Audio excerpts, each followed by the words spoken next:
പ്രഭാതത്തിലെ മങ്ങിയ വെളിച്ചം ജനാലയിലൂടെ ആദർശിന്റെ മുഖത്തെ കരിച്ചിറങ്ങി. പതിവ് പോലെ അന്നും ആദർശ് നേരത്തെ എഴുന്നേറ്റു. പക്ഷേ മുന്നിലുള്ളത് പഴയ ആ ഉത്കണ്ഠകൾ മാത്രമായിരുന്നു. കഴിഞ്ഞ 2 മാസമായി അവൻ ജോലി രഹിതനാണ്. ബാങ്ക് ബാലൻസ് തീർന്നു. മാസവാടക മുടങ്ങി. ഭക്ഷണത്തിനും വസ്ത്രത്തിനുമായി മായയുടെ ശമ്പളത്തെ ആശ്രയിക്കേണ്ടി വരുന്ന അവസ്ഥ. വീട്ടിലെ ഓരോ കോണിലും ദാരിദ്ര്യത്തിന്റെ നിഴലുകൾ വീണുകഴിഞ്ഞിരുന്നു. എത്ര കാലം കൂടി ഇങ്ങനെ തുടരാനാണ് ആദർശ്? നിങ്ങൾക്ക് ലേശം പോലും നാണമില്ലേ? മായയുടെ ശബ്ദത്തിൽ ദേഷ്യത്തെക്കാളേറെ നിസ്സഹായാവസ്ഥയായിരുന്നു. അവൾ കിച്ചൺ ടേബിളിൽ പാത്രങ്ങൾ ശബ്ദത്തോടെ വെച്ചുകൊണ്ട് തുടർന്നു. എല്ലാ വീട്ടിലെയും പുരുഷന്മാർ രാവിലെ ജോലിക്ക് പോകുന്നു. നിങ്ങൾ മാത്രം ദിവസവും പത്രവും വായിച്ച് ഇവിടെ ഇരിക്കുന്നു. അയൽക്കാർ പോലും നമ്മളെ കളിയാക്കുന്നു. നിങ്ങളെ ഞാനാണിപ്പോൾ പോറ്റുന്നത്. ആദർശ് തല ഉയർത്തി നോക്കി. അവന്റെ കണ്ണുകളിൽ വേദനയുണ്ടായിരുന്നു. മായ, ഞാൻ വെറുതെ ഇരിക്കുകയല്ല, ജോലി അന്വേഷിച്ച് നടക്കുകയാണ്. പക്ഷേ എനിക്ക് ലഭിച്ച കമ്പനികളിലെല്ലാം അവർ ആവശ്യപ്പെടുന്നത് സത്യസന്ധതയില്ലാത്ത ജോലികളാണ്. വ്യാജരേഖകളിൽ ഒപ്പിടാൻ ഞാൻ തയ്യാറല്ലാത്തത് കൊണ്ടാണ് ആ ജോലികളൊക്കെ എനിക്ക് നഷ്ടപ്പെട്ടത്. എനിക്ക് എന്റെ മനസാക്ഷിയെ വഞ്ചിക്കാൻ കഴിയില്ല. മായയുടെ ചിരി പരിഹാസത്തോടെയായിരുന്നു. മനസാക്ഷിയോ? മനസാക്ഷി കൊണ്ട് ഈ വീട് നടക്കുമോ ആദർശ്? കറന്റ് ബിൽ അടക്കാൻ മനസാക്ഷി പോരാ. റേഷൻ വാങ്ങാൻ ആദർശങ്ങൾ പോരാ. നിങ്ങളുടെ ഈ കപട ആദർശങ്ങൾ കാരണം നമ്മൾ പട്ടിണിയിലായി. അതാണ് സത്യം. ആ ദിവസം ആദർശിന് ഒരു ഇന്റർവ്യൂ ഉണ്ടായിരുന്നു. കുറച്ച് ദിവസങ്ങളായി ഒരു ചെറിയ കമ്പനിയിൽ ജോലി ലഭിക്കുമെന്ന പ്രതീക്ഷയിലായിരുന്നു അവൻ. എന്നാൽ ഇന്റർവ്യൂവിന് ചെന്നപ്പോൾ അവിടെയും കണ്ടത് പഴയ കഥയായിരുന്നു. അവിടുത്തെ മാനേജർമാർക്ക് വേണ്ടത് കാര്യക്ഷമതയേക്കാൾ ഉപരിയായി കമ്പനിയുടെ ലാഭത്തിനു വേണ്ടി എന്ത് ക്രമക്കേടും കാണിക്കാൻ മടിയില്ലാത്തവരെയായിരുന്നു. ആദർശ് നിരാശയോടെ മടങ്ങി. വീട്ടിലെത്തിയ ആദർശിനെ കാത്തിരുന്നത് മായയുടെ മൗനവും പിന്നീട് വന്ന പൊട്ടിത്തെറിയുമായിരുന്നു. അന്ന് അയൽക്കാരുമായുള്ള സംസാരത്തിനിടയിൽ മായയ്ക്ക് കേൾക്കേണ്ടി വന്ന അധിക്ഷേപങ്ങൾ അവളിലെ സഹനശക്തിയെ പൂർണ്ണമായും തകർത്തിരുന്നു.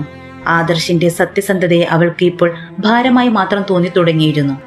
ഇനി വേണ്ട ആദർശ്, മായ ഉറച്ച ശബ്ദത്തിൽ പറഞ്ഞു. എനിക്ക് ഈ ജീവിതം അടുത്തു. ആളുകളുടെ മുന്നിൽ എപ്പോഴും തലകുനിച്ച് നിൽക്കാൻ എനിക്ക് വയ്യ. നിങ്ങളൊന്നും ചെയ്യാൻ പോകുന്നില്ലെന്ന് എനിക്കറിയാം.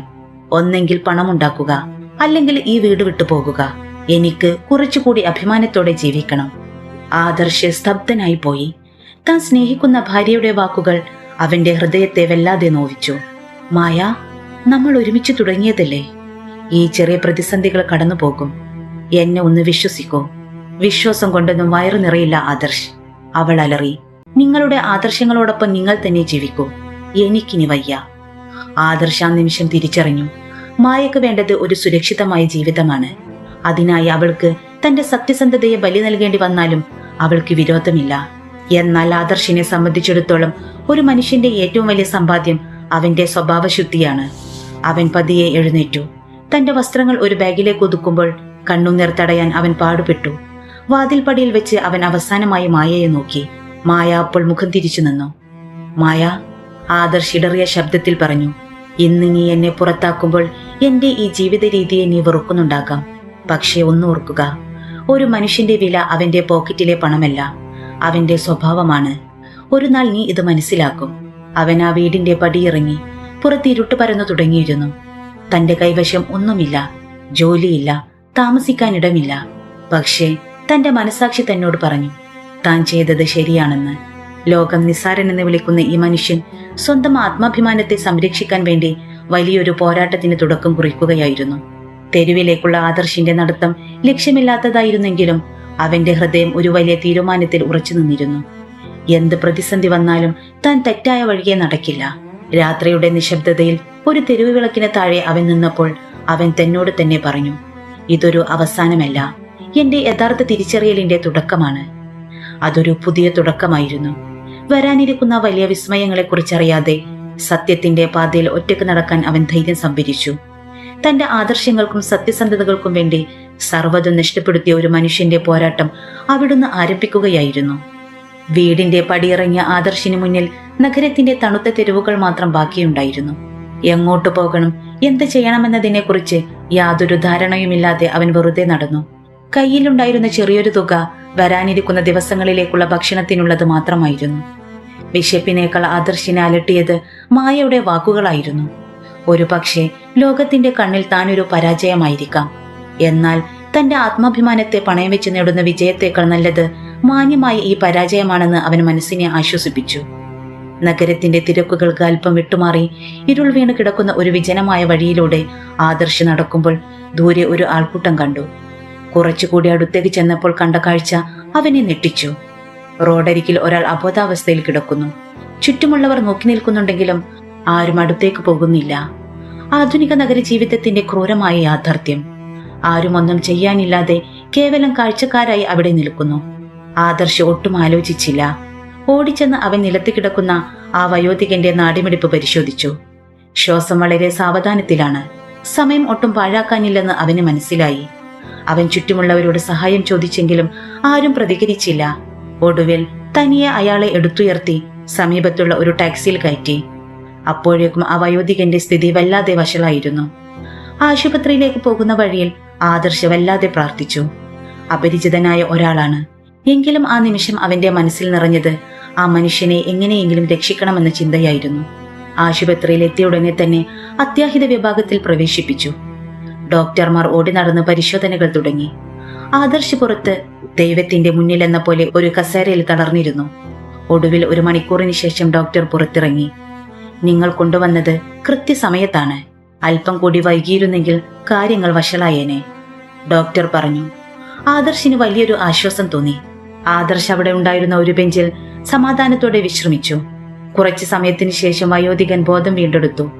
നഴ്സുമാർ ആദർശിനെ ഉള്ളിലേക്ക് വിളിച്ചു. ബെഡിൽ കിടക്കുന്ന ആ വയോധികന്റെ മുഖം ആദർശിന് പരിചിതമായി തോന്നി. ടിവിയിലും പത്രങ്ങളിലുമൊക്കെ കണ്ടിട്ടുള്ള പ്രമുഖ ബിസിനസ്സുകാരനായ വിക്രം, വലിയൊരു സാമ്രാജ്യത്തിന്റെ അധിപൻ. വിക്രം പതിയെ കണ്ണു തുറന്ന ആദർശിനെ നോക്കി. നന്ദി നിറഞ്ഞ ആ കണ്ണുകൾ ആദർശിന്റെ ഹൃദയത്തിൽ തൊട്ടു. നീ എന്തിനാണ് എന്നെ സഹായിച്ചത്? നമ്മൾ പരസ്പരം അറിയുക പോലുമില്ല. വിക്രമിന്റെ ശബ്ദത്തിൽ ക്ഷീണമുണ്ടായിരുന്നു. ആദർശ് പതിയെ പുഞ്ചിരിച്ചു. സാറേ, എന്റെ പിതാവ് എപ്പോഴും പറയാറുണ്ട്, ഒരു മനുഷ്യന്റെ യഥാർത്ഥ സ്വഭാവം തെളിയുന്നത് മറ്റൊരാളുടെ ദുരിത സമയത്താണെന്ന്. അന്ന് ഞാൻ സഹായിച്ചിരുന്നില്ലെങ്കിൽ മറ്റാരെങ്കിലും സഹായിക്കുമായിരുന്നു. ഞാൻ എന്റെ കടമ നിർവഹിച്ചു എന്ന് മാത്രം. ആ മറുപടി വിക്രമിനെ വല്ലാതെ അത്ഭുതപ്പെടുത്തി. ജീവിതത്തിൽ പലതരം ആളുകളെ കണ്ടിട്ടുള്ള വിക്രം ഇത്രയും നിഷ്കളങ്കമായ ഒരു മറുപടി അധികം കേട്ടിട്ടില്ല. സ്വാർത്ഥത നിറഞ്ഞ ഈ ലോകത്ത് അപരനു വേണ്ടി സമയം ചിലവഴിക്കാൻ തയ്യാറായ ആ യുവാവിന്റെ വാക്കുകൾക്ക് എന്തോ ഒരു പ്രത്യേകതയുണ്ടായിരുന്നു. പിന്നീട് വന്ന ദിവസങ്ങളിൽ വിക്രം സുഖം പ്രാപിച്ചു. ആദർശിന്റെ സാന്നിധ്യം വിക്രമിന് വലിയൊരു ആശ്വാസമായിരുന്നു. അവർ സംസാരിക്കുമ്പോൾ ആദർശിന്റെ ജീവിതത്തിലെ കൈപ്പേറിയ അനുഭവങ്ങൾ, ജോലിയോടുള്ള അവന്റെ ആത്മാർത്ഥത, സത്യസന്ധതയുടെ പേരിൽ അവൻ നേരിട്ട പ്രതിസന്ധികൾ എല്ലാം വിക്രം മനസ്സിലാക്കി. വിക്രമിന്റെ മനസ്സിൽ ഒരു വിചാരം ഉടലെടുത്തു. ഈ ലോകത്ത് സത്യസന്ധരായ മനുഷ്യർക്ക് വലിയ സ്ഥാനമൊന്നുമില്ലെന്ന് സമൂഹം പറയുമ്പോഴും ആദർശിനെ പോലുള്ളവർ ജീവിച്ചിരിക്കുന്നു എന്ന തിരിച്ചറിവ് അവനൊരു പുതിയ ഊർജം നൽകി. എന്റെ ബിസിനസ് സാമ്രാജ്യത്തിൽ പണമുള്ളവർ ധാരാളമുണ്ട്, പക്ഷേ സത്യസന്ധത കൈമുതലായുള്ളവർ എത്ര പേരുണ്ട്? വിക്രം സ്വയം ചോദിച്ചു. ആദർശിന്റെ കണ്ണുകളിലെ ആത്മവിശ്വാസവും അവന്റെ സംസാരത്തിലെ സത്യസന്ധതയും വിക്രമിനെ ആകർഷിച്ചു. താൻ പടുത്തുയർത്തിയ ഈ കമ്പനിയിൽ സത്യസന്ധരായ ആൾക്കാരുടെ കുറവ് താൻ പലപ്പോഴും തിരിച്ചറിഞ്ഞിട്ടുണ്ട്. ആദർശിന്റെ നിസ്വാർത്ഥമായ ആ പ്രവർത്തനം വെറുമൊരു സംഭവം മാത്രമായിരുന്നില്ല. അതൊരു വലിയ സൗഹൃദത്തിലേക്കും തന്റെ ജീവിതത്തിലെ ഏറ്റവും വലിയ മാറ്റത്തിലേക്കുമുള്ള വാതിലായിരുന്നു. വിധിയുടെ അദൃശ്യമായ കൈകൾ ആദർശിനെ ഒരു വലിയ പരീക്ഷണത്തിലേക്ക് നയിക്കുകയായിരുന്നു. അവനറിയാതെ തന്നെ അവന്റെ ജീവിതത്തിലെ ഏറ്റവും വലിയ വഴിത്തിരിവാണ് ഈ ആശുപത്രി മുറിയിൽ വെച്ച് സംഭവിക്കാൻ പോകുന്നത് എന്ന് ആദർശ് അറിഞ്ഞിരുന്നില്ല. ഒരു വശത്ത് പരാജയത്തിന്റെ കയ്പുനീര് കുടിച്ച് തെരുവിൽ അലയേണ്ടി വന്ന ആദർശ് മറുവശത്ത് ഒരു വലിയ സാമ്രാജ്യത്തിന്റെ അധിപന്റെ ശ്രദ്ധയിൽപ്പെട്ടിരിക്കുന്നു. വിധിയുടെ കളികൾ അത്ഭുതകരമാണ്. പ്രതിസന്ധികൾക്കിടയിൽ പെട്ടുപോയ ആദർശിനെ കാത്തിരുന്നത് തിളക്കമാർന്ന ഒരു ഭാവിയാണോ അതോ കൂടുതൽ കഠിനമായ പരീക്ഷണങ്ങളാണോ എന്ന് കാലം തീരുമാനിക്കേണ്ടിയിരിക്കുന്നു. ആദർശ് തന്റെ സത്യസന്ധതയുടെ പാതയിൽ ഉറച്ചു നിന്നു. ആശുപത്രിയിൽ നിന്ന് ഡിസ്ചാർജായ വിക്രം ആദർശിനെ തന്റെ വസതിയിലേക്ക് ക്ഷണിച്ചു. അവിടെ വെച്ചാണ് വിക്രം തന്റെ മനസ്സിലുള്ള ആ വലിയ തീരുമാനത്തെക്കുറിച്ച് ആദർശിനോട് സംസാരിച്ചത്. താൻ പടുത്തുയർത്തിയ സ്ഥാപനത്തിലെ പ്രധാനപ്പെട്ട ഒരു തസ്തികയിലേക്ക് അപ്രതീക്ഷിതമായ ആ വാഗ്ദാനം കേട്ട് ആദർശ് അല്പം അമ്പരന്നു. താൻ ചെയ്തത് വെറും ഒരു മാനുഷിക പ്രവൃത്തി മാത്രമാണെന്നും അതിന് ഇത്ര വലിയ പ്രതിഫലം ആവശ്യമില്ലെന്നും അവൻ വിനയത്തോടെ പറഞ്ഞു. എന്നാൽ അനുഭവ സമ്പത്ത് എപ്പോൾ വേണമെങ്കിലും പഠിച്ചെടുക്കാം. പക്ഷേ സത്യസന്ധത ഒരുവനിൽ ജന്മന ഉണ്ടാകേണ്ടതാണ്. നിന്നെപ്പോലൊരാളെയാണ് എന്റെ കമ്പനിക്ക് ആവശ്യം എന്ന വിക്രമിന്റെ വാക്കുകൾ ആദർശിനെ നിശബ്ദനാക്കി. അങ്ങനെ ഒരു പുതിയ ജീവിതത്തിന്റെ ഉദയത്തിന് തുടക്കമായി. ആദർശ് തന്റെ ജോലിയിൽ അതീവ ശ്രദ്ധാലുവായിരുന്നു. ഒരു വലിയ കോർപ്പറേറ്റ് സ്ഥാപനത്തിന്റെ അക്കൗണ്ട്സ് വിഭാഗത്തിലായിരുന്നു നിയമനം. തന്റെ ജോലിയിലെ കൃത്യനിഷ്ഠയും സുതാര്യതയും വളരെ പെട്ടെന്ന് തന്നെ ഉയർന്ന ഉദ്യോഗസ്ഥരുടെ ശ്രദ്ധയാകർഷിച്ചു. ആദർശ് വന്നതോടെ കമ്പനിയുടെ ഫയലുകൾ കൈകാര്യം ചെയ്യുന്ന രീതിയിൽ വലിയ മാറ്റങ്ങൾ വന്നു. ഒരു കാലത്ത് കൂട്ടിയിട്ടിരുന്ന ഫയലുകൾ കൃത്യമായ ക്രമത്തിൽ അടുക്കപ്പെട്ടു. സാമ്പത്തിക ക്രമക്കേടുകൾ തടയാൻ അവൻ പുതിയൊരു സുരക്ഷാക്രമം കൊണ്ടുവന്നു. എന്നാൽ ആദർശിന്റെ ഈ വരവ് കമ്പനിയിലെ എല്ലാവർക്കും അത്ര ദഹിച്ചിരുന്നില്ല. പ്രത്യേകിച്ച് വിക്രമിന്റെ ബന്ധു കൂടിയായ സഞ്ജയ്ക്ക്. സഞ്ജയ് വർഷങ്ങളായി കമ്പനിയുടെ അക്കൗണ്ട്സ് വിഭാഗം കൈകാര്യം ചെയ്തിരുന്നവനാണ്. കമ്പനിയുടെ തണലിൽ ഒളിഞ്ഞിരുന്ന് സ്വന്തം കീശ നിറക്കുന്നതായിരുന്നു അവന്റെ രീതി. ആദർശ് വരുന്നതിന് മുമ്പ് കമ്പനിയിലെ ഓഡിറ്റ് റിപ്പോർട്ടുകൾ പലതും ഇല്ലാതാക്കാനും വ്യാജരേഖകൾ ഉണ്ടാക്കാനും സഞ്ജയ്ക്ക് വളരെ എളുപ്പമായിരുന്നു. ആദർശിന്റെ സാന്നിധ്യം സഞ്ജയുടെ എല്ലാ കള്ളക്കളികൾക്കും വലിയ ഭീഷണിയായി മാറി. സഞ്ജയ് ഒന്നിനും അമാന്തിച്ചില്ല. തന്റെ താവളം തകരുമെന്ന് മനസ്സിലാക്കിയ അവൻ ആദർശിനെ എങ്ങനെയെങ്കിലും പുറത്താക്കാൻ പദ്ധതികൾ മെനഞ്ഞു. ഓഫീസിലെ സഹപ്രവർത്തകരെ പലരെയും ആദർശിനെതിരെ അവൻ തിരിച്ചുവിട്ടു. പുറത്തുനിന്ന് വന്നവനാണ്, അഹങ്കാരിയാണ്, എന്തിനും ഏതിനും അധികാരം കാണിക്കുന്നവനാണ് എന്നൊക്കെ സഞ്ജയ് തെറ്റായ പ്രചരണങ്ങൾ നടത്തി. ഓഫീസിലെ മുതിർന്ന ജീവനക്കാരോട് ആദർശ് അനാദരവ് കാണിക്കുന്നു എന്ന് സഞ്ജയ് വിക്രമിനോട് നുണ പറഞ്ഞു. പക്ഷേ വിക്രം ഇതൊന്നും വിശ്വസിക്കാൻ തയ്യാറായില്ല. പദ്ധതികൾ ഫലിക്കുന്നില്ലെന്ന് കണ്ടപ്പോൾ സഞ്ജയ് കൂടുതൽ അപകടകരമായ വഴികൾ തിരഞ്ഞു. അക്കൗണ്ട്സ് വിഭാഗത്തിലെ രഹസ്യ ഫയലുകൾ ആദർശിന്റെ കമ്പ്യൂട്ടറിൽ നിന്ന് തന്നെ മാറ്റുകയോ അതിൽ കൃത്രിമം കാണിക്കുകയോ ചെയ്താൽ ആദർശിനെ കൊടുക്കാമെന്ന് അവൻ കണക്കുകൂട്ടി. ഒരു ദിവസം വൈകുന്നേരം ആദർശ് ഓഫീസിൽ നിന്ന് പുറത്തിറങ്ങിയ തക്കം നോക്കി സഞ്ജയ് അവന്റെ കമ്പ്യൂട്ടർ ലോഗിൻ ചെയ്തു. കമ്പനിയുടെ പ്രധാന അക്കൗണ്ടിൽ നിന്ന് വലിയൊരു തുക വകമാറ്റിയതിന്റെ വ്യാജരേഖകൾ അവൻ ആദർശിന്റെ ലോഗിൻ ഐഡി ഉപയോഗിച്ച് ക്രിയേറ്റ് ചെയ്തു. പിറ്റേ ദിവസം ഓഡിറ്റ് നടക്കുമ്പോൾ ഈ രേഖകൾ പിടിക്കപ്പെടുകയും ആദർശ് കുറ്റക്കാരനായി പുറത്താക്കപ്പെടുകയും ചെയ്യുമെന്ന് അവൻ ഉറപ്പിച്ചു. ഓഫീസിലെ ഗൂഢാലോചനകൾ ആദർശ് അറിയുന്നുണ്ടായിരുന്നില്ല. അവൻ തന്റെ ജോലിയിൽ മുഴുകിയിരുന്നു. സഞ്ജയുടെ ചിരിയിൽ ഒളിച്ചിരിക്കുന്ന ചതി അവൻ കണ്ടില്ല. അഴിമതിയുടെ ആ വലിയ വലയിൽ താൻ കുരുങ്ങാൻ പോകുകയാണെന്ന് ആദർശ് അറിഞ്ഞിരുന്നില്ല. സഞ്ജയുടെ വാക്കുകൾക്ക് വഴങ്ങാത്തത് കൊണ്ട് തന്നെ അവനെ ഒതുക്കുക എന്നത് സഞ്ജയുടെ അഭിമാനത്തിന്റെ പ്രശ്നമായി മാറി. ഓഫീസിന്റെ അടച്ചിട്ട മുറിക്കുള്ളിൽ ഒരു വലിയ കൊടുങ്കാറ്റിന് തുടക്കം കുറിച്ചിരുന്നു. സത്യത്തിന്റെ തെളിവുകൾ ഇല്ലാതാക്കാൻ സഞ്ജയ് നടത്തിയ ആ നീക്കം വലിയൊരു പ്രതിസന്ധിയുടെ തുടക്കമായിരുന്നു. വരാനിരിക്കുന്ന ദിവസങ്ങളിൽ സഞ്ജയുടെ ഈ കുതന്ത്രങ്ങൾ എങ്ങനെയാണ് ആദർശിനെതിരെ തിരിയാൻ പോകുന്നത് എന്നത് വലിയൊരു വെല്ലുവിളിയായിരുന്നു. ആദർശിന്റെ ആത്മാർത്ഥത സഞ്ജയുടെ അഴിമതിക്ക് തടസ്സമാക്കുമെന്ന് ഉറപ്പായപ്പോൾ ആദർശിനെ നശിപ്പിക്കാൻ സഞ്ജയ് ഏതറ്റം വരെയും പോകാൻ തയ്യാറായി കഴിഞ്ഞിരുന്നു. ഓഫീസിൽ അപ്രതീക്ഷിതമായൊരു ഓഡിറ്റിംഗ് പ്രഖ്യാപിക്കപ്പെട്ടതോടെ കമ്പനിയുടെ അന്തരീക്ഷം വല്ലാതെ മുറുക്കി. സഞ്ജയ് തയ്യാറാക്കി വെച്ച കെണി കൃത്യമായി പ്രവർത്തിച്ചു തുടങ്ങി. ഓഡിറ്റ് സംഘം അക്കൗണ്ട്സ് വിഭാഗത്തിലെ രേഖകൾ പരിശോധിച്ചപ്പോൾ ആദർശിന്റെ കമ്പ്യൂട്ടറിൽ നിന്നും ലോഗിൻ ഐഡിയിൽ നിന്നുമാണ് വൻ സാമ്പത്തിക ക്രമക്കേടുകൾ കണ്ടെത്തിയത്. രേഖകളിലെ കണക്കുകൾ കൃത്യമായി പൊരുത്തപ്പെടാത്തതിനെ തുടർന്ന് ആദർശിനെ കമ്പനിയുടെ ബോർഡ് മീറ്റിംഗിലേക്ക് വിളിപ്പിച്ചു. സഞ്ജയ് മീറ്റിംഗിൽ വെച്ച് വളരെ നാടകീയമായാണ് കാര്യങ്ങൾ അവതരിപ്പിച്ചത്. സാറേ, കമ്പനിയുടെ വിശ്വാസ്യതയാണ് നമുക്ക് ഏറ്റവും പ്രധാനം. വിശ്വസിച്ചേൽപ്പിച്ച ജോലിയിൽ ആദർശ് കാണിച്ച ഈ കൃത്രിമം ക്ഷമിക്കാൻ കഴിയില്ല, സഞ്ജയ് കപടമായ ഗൗരവത്തോടെ പറഞ്ഞു. ബോർഡംഗങ്ങളുടെ മുന്നിൽ തെളിവുകൾ നിരത്തിയപ്പോൾ ആദർശ് അക്ഷരാർത്ഥത്തിൽ ഞെട്ടിപ്പോയി. താൻ ചെയ്യാത്ത തെറ്റിന് എങ്ങനെയാണ് താൻ ഉത്തരവാദിയാകുന്നത് എന്നവൻ ചിന്തിച്ചു. കമ്പ്യൂട്ടർ ലോഗ് പരിശോധിച്ചപ്പോൾ അത് തന്റെ ഐഡിയാണെന്നത് സത്യമായിരുന്നു. പക്ഷേ ആ സമയത്ത് താൻ ഓഫീസിൽ ഉണ്ടായിരുന്നില്ലെന്ന് ആദർശിന് നന്നായി അറിയാമായിരുന്നു. സർ, എനിക്ക് പറയാനുള്ളത് ഒന്ന് മാത്രം. ഈ രേഖകളിൽ കൃത്രിമം നടന്നിട്ടുണ്ട്. ആ സമയത്ത് ഞാൻ ഓഫീസിലില്ലായിരുന്നു. ഇത് എന്നെ കൊടുക്കാൻ ആരോ ചെയ്തതാണ്, ആദർശ് ശാന്തനായി പറഞ്ഞു. പക്ഷേ സഞ്ജയുടെ വായടപ്പൻ തെളിവുകൾക്ക് മുന്നിൽ ആദർശിന്റെ വാക്കുകൾ കേവലം ഒഴികഴിവുകളായി മാത്രം തോന്നി. വിക്രം നിശബ്ദനായിരുന്നു. താൻ ഏറെ വിശ്വസിച്ച ആദർശ് ഇങ്ങനെ ചെയ്യുമെന്ന് വിശ്വസിക്കാൻ അദ്ദേഹത്തിന്റെ മനസ്സ് അനുവദിച്ചില്ല. എങ്കിലും തെളിവുകൾ ആദർശിനെതിരായിരുന്നു. വിക്രം ഗൗരവത്തോടെ ആദർശിനെ നോക്കി ചോദിച്ചു, നിനക്കിതിൽ നിന്നെല്ലാം ഒഴിഞ്ഞു മാറാൻ കഴിയുമോ? ആദർശ് തളർന്നില്ല. സത്യം തനിക്കൊപ്പമുണ്ടെന്ന് അവന് ഉറപ്പായിരുന്നു. തനിക്ക് ലഭിച്ച സമയം അവൻ ഫലപ്രദമായി ഉപയോഗിച്ചു. കമ്പനിയുടെ സെർവർ ലോഗുകളും CCTV ദൃശ്യങ്ങളും പരിശോധിക്കാൻ അവൻ അനുവാദം ചോദിച്ചു. ബോർഡ് അംഗങ്ങളുടെ കർശന നിബന്ധനകൾക്കിടയിലും വിക്രം അവന് അവസരം നൽകി. ആദർശ് തന്റെ എല്ലാ അറിവും ഉപയോഗിച്ച് ഡിജിറ്റൽ തെളിവുകൾ ശേഖരിച്ചു തുടങ്ങി. സഞ്ജയ് നടത്തിയ ഓരോ നീക്കവും അവൻ വളരെ സൂക്ഷ്മമായി പരിശോധിച്ചു. ഒടുവിൽ ആ നിർണായകമായ തെളിവ് അവൻ കണ്ടെത്തി. സഞ്ജയുടെ സ്വകാര്യ നെറ്റ്വർക്കിൽ നിന്നാണ് ഈ വ്യാജരേഖകൾ അപ്ലോഡ് ചെയ്തതെന്നും ആദർശിന്റെ ഐഡി ഉപയോഗിച്ചത് മറ്റൊരാളാണെന്നും തെളിയിക്കുന്ന ഡിജിറ്റൽ തെളിവുകൾ അവന് ലഭിച്ചു. പിറ്റേ ദിവസം ബോർഡ് മീറ്റിംഗിൽ ആദർശ് തെളിവുകൾ നിരത്തി. എല്ലാവരും അമ്പരന്നു പോയി. സഞ്ജയുടെ മുഖം ഇളറി വെളുത്തു. ആദർശ് കാണിച്ച തെളിവുകൾ സഞ്ജയുടെ കുതന്ത്രങ്ങളെ പൂർണ്ണമായും തുറന്നുകാട്ടി. സർ, ഇതാ നോക്കൂ. ഈ സമയത്ത് ഞാൻ ഓഫീസ് ക്യാമ്പസിന് പുറത്തായിരുന്നു. എന്റെ ID ഉപയോഗിച്ച ആൾ സഞ്ജയുടെ സ്വകാര്യ സിസ്റ്റം ഉപയോഗിച്ചാണ് ഈ ക്രമക്കേട് നടത്തിയത്. ആദർശ് ഉറച്ച ശബ്ദത്തിൽ പറഞ്ഞു. സത്യത്തിന്റെ പ്രകാശം ആ മുറിയിൽ പരന്നു. വിക്രം തന്റെ കസേരയിൽ നിന്ന് എഴുന്നേറ്റു. സഞ്ജയുടെ നേരെ രൂക്ഷമായ നോട്ടം ഉതിർത്തുകൊണ്ട് അദ്ദേഹം പറഞ്ഞു, ഞാൻ നിന്നെ എന്റെ രക്തബന്ധുവായാണ് കണ്ടത്. പക്ഷേ നീ എന്റെ വിശ്വാസത്തെ മുതലെടുത്തു.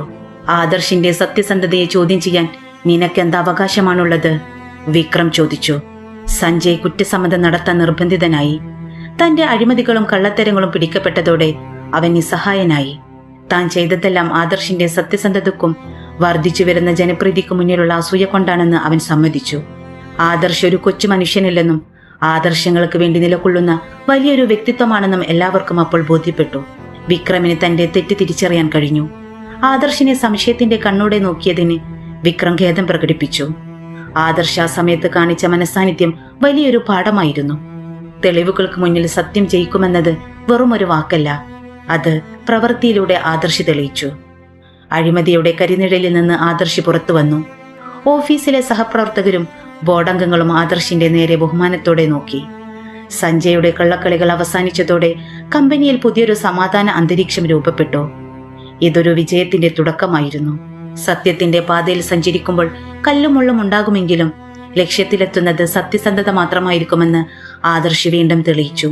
സഞ്ജയുടെ പതനവും ആദർശിന്റെ ഉയർത്തെഴുന്നേൽപ്പും കമ്പനി ചരിത്രത്തിൽ ഒരു പുതിയ അധ്യായമായി മാറി.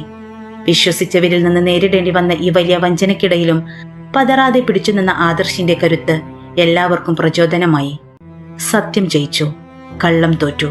ഇനി ആദർശിന്റെ ജീവിതത്തിൽ പുതിയ സൂര്യോദയം കാത്തിരിക്കുകയാണ്. സത്യം പുറത്തു വന്നതോടെ ആദർശിന്റെ ജീവിതത്തിലെ ഏറ്റവും വലിയ കൊടുങ്കാറ്റ് അവസാനിച്ചിരുന്നു. സഞ്ജയെ കമ്പനിയിൽ നിന്ന് പുറത്താക്കിയ ശേഷം വിക്രം തന്റെ സ്ഥാപനത്തിലെ മുഴുവൻ ജീവനക്കാരെയും ഉൾപ്പെടുത്തി ഒരു ഔദ്യോഗിക യോഗം വിളിച്ചു ചേർത്തു. അവിടെ വെച്ച് ഒരു സാധാരണക്കാരനായി വന്ന ആദർശിന്റെ സത്യസന്ധതയ്ക്കും എല്ലാ പ്രതിസന്ധികളെയും അതിജീവിച്ച് അവൻ തെളിയിച്ച ആത്മധൈര്യത്തിനും വിക്രം പരസ്യമായി ആദരം നൽകി. ആദർശിനെ കമ്പനിയുടെ പ്രത്യേക പ്രവർത്തന ഉപദേഷ്ടാവ് എന്ന ഉന്നത പദവിയിലേക്ക് അദ്ദേഹം ഉയർത്തി. ആദർശിന്റെ വിജയം വാർത്തകളിൽ നിറഞ്ഞു. സത്യസന്ധത കൈമുതലാക്കിയ ഒരു യുവാവ് വഞ്ചനയുടെ വലയിൽ കുരുങ്ങുകയും പിന്നീട് അതിശക്തമായി തിരിച്ചുവരികയും ചെയ്ത കഥ നഗരമാകെ പരന്നു. ഈ വാർത്ത മായയുടെ ചെവിയിലുമെത്തി. ടിവിയിൽ ആദർശിന്റെ അഭിമുഖം കണ്ടപ്പോൾ അവൾ സ്തബ്ധയായിപ്പോയി. താൻ വെറും നിസ്സാരനെന്ന് വിളിച്ച് പുറത്താക്കിയ തന്റെ ഭർത്താവ് ഇന്ന് ഒരു നഗരത്തിന്റെ തന്നെ അഭിമാനമായി മാറിയിരിക്കുന്നു. അവന്റെ മുഖത്തെ ആ ശാന്തതയും ആത്മവിശ്വാസവും അവൾ പണ്ടൊരിക്കലും ശ്രദ്ധിച്ചിരുന്നില്ല. അന്നുവരെ താൻ മുറുകെ പിടിച്ച ആദർശങ്ങളോടുള്ള വെറുപ്പ് പെട്ടെന്ന് ഒരു വലിയ കുറ്റബോധമായി മായയുടെ ഉള്ളിൽ നിറഞ്ഞു. പണം മാത്രം മതി എന്ന് കരുതിയ തനിക്ക് ആദർശിന്റെ സത്യസന്ധത എത്രത്തോളം വലുതാണെന്ന് അപ്പോൾ ബോധ്യമായി. അവനെ പുറത്താക്കുമ്പോൾ അവൻ പറഞ്ഞ അവസാന വാക്കുകൾ അവളുടെ മനസ്സിൽ മുഴങ്ങി. ഒരു മനുഷ്യന്റെ വില അവന്റെ പോക്കറ്റിലെ പണമല്ല, അവന്റെ സ്വഭാവമാണ്. തന്റെ തെറ്റ് തിരുത്താൻ അവൾ തീരുമാനിച്ചു. ആദർശ് തന്റെ പുതിയ ഓഫീസിലിരിക്കുമ്പോഴാണ് മായ അവിടേക്ക് കടന്നു വരുന്നത്. അവളുടെ കണ്ണുകളിൽ ഖേദവും പശ്ചാത്താപവും നിറഞ്ഞിരുന്നു. ആദർശ് അവളെ കണ്ടപ്പോൾ എഴുന്നേറ്റു. ഇത്രയും നാൾ അനുഭവിച്ച വേദനകളോ ദേഷ്യമോ അവന്റെ കണ്ണുകളിൽ ഉണ്ടായിരുന്നില്ല, മറിച്ച് പഴയ സ്നേഹം മാത്രം. ആദർശ്, എന്നോട് ക്ഷമിക്കണം, മായ വിതുമ്പലോടെ പറഞ്ഞു. നിന്റെ വില എന്താണെന്ന് ഞാൻ അന്ന് മനസ്സിലാക്കിയില്ല. ഈ ലോകത്തിന്റെ പുറമോടികൾ കണ്ട് നിന്നെ ഞാൻ എത്രയോ വേദനിപ്പിച്ചു. സത്യസന്ധതയെ ദാരിദ്ര്യമായി കണ്ട എന്റെ അറിവില്ലായ്മയാണ് നമ്മളെ അകറ്റിയത്. ഇന്ന് നീ നേടിയ ഈ വിജയം നിന്റെ മാത്രം വിജയമല്ല, അത് നിന്റെ മൂല്യങ്ങളുടെ വിജയമാണ്. ആദർശ് പതിയെ അവളുടെ തോളിൽ കൈവച്ചു. മായ, എല്ലാം കഴിഞ്ഞുപോയ കാര്യങ്ങളാണ്. മനുഷ്യർക്ക് തെറ്റുകൾ പറ്റാം, പക്ഷേ ആ തെറ്റുകളിൽ നിന്ന് പഠിച്ച് മുന്നോട്ടു പോകുന്നതാണ് ജീവിതം. പ്രതിസന്ധികൾ വന്നപ്പോൾ ഞാൻ പതറിയിരുന്നെങ്കിൽ നമ്മൾ എന്നെ വഴിപിരിയുമായിരുന്നു. നീ എന്നെ പുറത്താക്കിയ നിമിഷം മുതലാണ് എന്റെ യഥാർത്ഥ പോരാട്ടം ആരംഭിച്ചത്. അതിന് നിനക്കും ഒരു പങ്കുണ്ട്. അവരുടെ ഒത്തുചേരൽ വളരെ വൈകാരികമായിരുന്നു. ആദർശിന്റെ വിജയം അവരുടെ കുടുംബജീവിതത്തിന് പുതിയൊരു കരുത്ത് പകർന്നു. മായ തന്റെ തെറ്റുകൾ തിരുത്താൻ തീരുമാനിച്ചതോടെ അവർ വീണ്ടും ഒരുമിച്ച് പുതിയൊരു ജീവിതം ആരംഭിച്ചു. പഴയ ദാരിദ്ര്യത്തിന്റെ നിഴലുകൾ മാഞ്ഞുപോയി. പകരം സത്യസന്ധതയും പരസ്പര വിശ്വാസവും നിറഞ്ഞ ഒരു സന്തോഷ ജീവിതം അവർ സ്വന്തമാക്കി. ആദർശ് തന്റെ വിജയത്തെക്കുറിച്ച് ഇങ്ങനെയാണ് പ്രതികരിച്ചത്: ഇത് എന്റെ മാത്രം വിജയമല്ല, സത്യസന്ധമായി ജീവിക്കാൻ ആഗ്രഹിക്കുന്ന ഓരോ മനുഷ്യന്റെയും വിജയമാണ്. പ്രതിസന്ധികൾ വരാം, ആളുകൾ നമ്മളെ പരിഹസിക്കാം, പക്ഷേ നമ്മുടെ സ്വഭാവശുദ്ധിയാണ് നമ്മളെ ഏറ്റവും ഉയരത്തിലെത്തിക്കുന്നത്. തങ്ങളുടെ പുതിയ വീട്ടിൽ ആദർശിന്റെ ആദർശങ്ങളും മായയുടെ പിന്തുണയും ഒത്തുചേർന്നപ്പോൾ അതൊരു സ്വർഗമായി മാറി. കാലം മാറിയാലും സത്യമൊരിക്കലും തോൽക്കില്ല എന്ന് ആദർശ് വീണ്ടും തെളിയിച്ചു. വെല്ലുവിളികളെ നേരിട്ട് ജീവിതത്തിൽ ഉയർന്നു വരാൻ ആഗ്രഹിക്കുന്ന ഏതൊരാൾക്കും ആദർശിന്റെ ജീവിതം ഒരു വലിയ പാഠപുസ്തകമായി മാറി. സത്യസന്ധതയുടെ പാതയിൽ സഞ്ചരിക്കുന്നവർക്ക് ഒടുവിൽ ലഭിക്കുന്ന സൗഭാഗ്യമായിരുന്നു അവരുടെ ആ ഒത്തുചേരൽ. ജീവിതത്തിന്റെ പരുക്കൻ പാതകളിൽ നിന്ന് അവർ പ്രണയത്തിന്റെയും സന്തോഷത്തിന്റെയും മനോഹരമായൊരു തീരത്ത് എത്തിച്ചേർന്നിരുന്നു. അങ്ങനെ സത്യം ജയിക്കുകയും സ്നേഹം പൂക്കുകയും ചെയ്തതോടെ അവരുടെ ജീവിതം ഒരു സുന്ദരമായ കഥയായി തീർന്നു. പ്രിയമുള്ളവരെ, ഈ കഥ നിങ്ങൾക്ക് ഇഷ്ടപ്പെട്ടുവെങ്കിൽ ദയവായി ഒന്ന് ലൈക്ക് ചെയ്ത് സപ്പോർട്ട് ചെയ്യുക. ഇതിനെക്കുറിച്ചുള്ള നിങ്ങളുടെ അഭിപ്രായങ്ങൾ താഴെ കമന്റ് ചെയ്യുക. കൂടുതൽ വീഡിയോകൾക്കായി ചാനൽ ഇപ്പോൾ തന്നെ സബ്സ്ക്രൈബ് ചെയ്യുക. പുതിയ കഥയുമായി വീണ്ടും കാണാം. നന്ദി.